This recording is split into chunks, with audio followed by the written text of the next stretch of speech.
problem I have is that if the goal seems to have been to raise awareness about homelessness, I was kind of hoping we're past that and that we're actually looking to find solutions.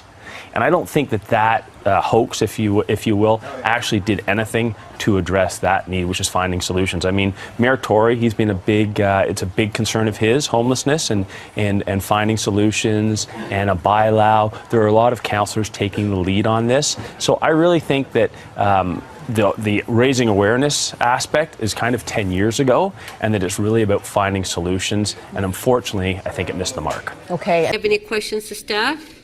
No. Councillor Cressy to speak. Thank you, Madam Speaker. And I have a motion, if it could be put on screen, which I'll speak to in a moment, and I've discussed with the budget chief. So the background here is that last year we opened for the first time as our city 2 24-hour cold weather drop-in centres.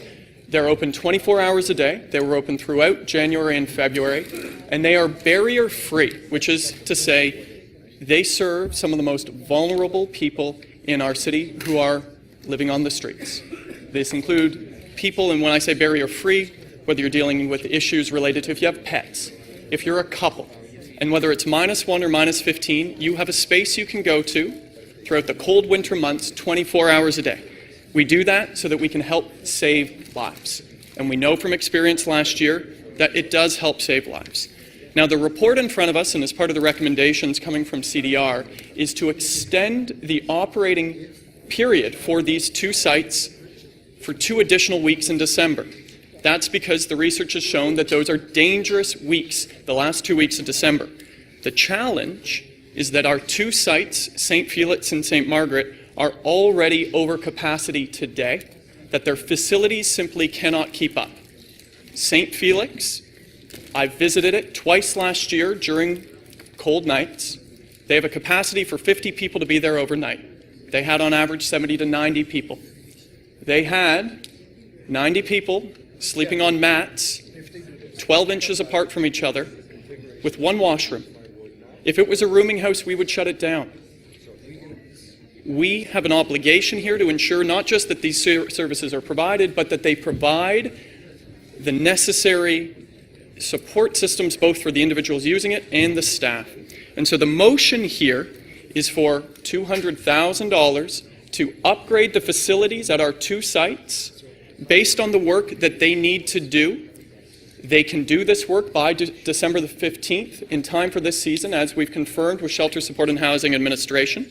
The source for these funds is from the Social Housing Stabilization Reserve, to be used for exactly this purpose. We've confirmed that with our Deputy City Manager, Carboni, as well as with our CFO, Rob Rossini, and I've spoken to the Budget Chief, who is supportive of this motion, and I hope you will support it as well, so that we can continue to save lives and do so in a way that respects the dignity of people who are living on the streets. Thank you. Very nice.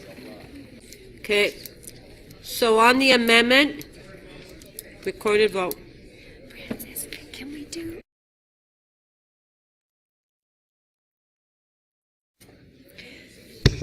The amendment carries 31 to 3.